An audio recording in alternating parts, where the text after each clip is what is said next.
300 करोड़ की फिल्म और उसकी स्क्रिप्ट चोरी की।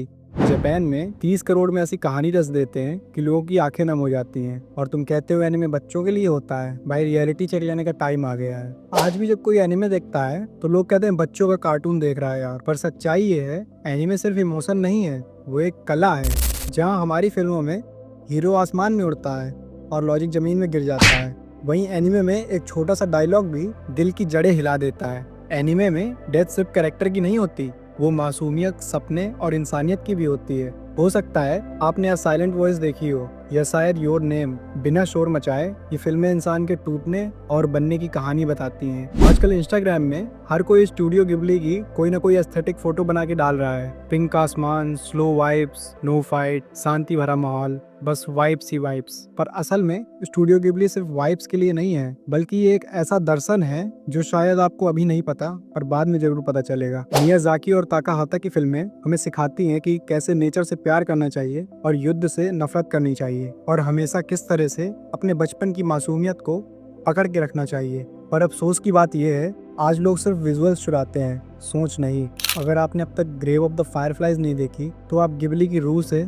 बहुत दूर हैं। ये कोई फैंटेसी नहीं है, न बच्चों की भूख से मरने की कहानी, ना ही जापान की हार, बल्कि ये इंसानियत की मौत है। अगर मेरी बात सुन के तुम भी एनिमे की दुनिया में सच में उतरना चाहते हो तो ये 5 टाइटल जरूर देखना। फर्स्ट है योर नेम, सेकंड है अ साइलेंट वॉइस, फोर्थ है अटैक ऑन टाइटन और फिफ्थ है ग्रेव ऑफ द फायरफ्लाइज। अब आते हैं बजट पर। ग्रेव ऑफ द फायरफ्लाइज का बजट 30 करोड़ से भी कम था, लेकिन अनगिनत दिलों पर राज किया है। दूसरे पर है योर नेम, जिसका बजट 80 करोड़ से भी कम था और उसने कमाई 3500 करोड़ की है। वहीं बात करें बॉलीवुड की तो ब्रह्मास्त्र का बजट था 400 करोड़, स्क्रिप्ट एवेंजर्स की कॉपी और डायलॉग पूरे क्रिंज। दूसरे पे है आदि पुरुष, इसका बजट था 500 करोड़ और वीएफएक्स बताने की जरूरत नहीं कैसे थे, कमाई तो खास उसकी कुछ हुई नहीं।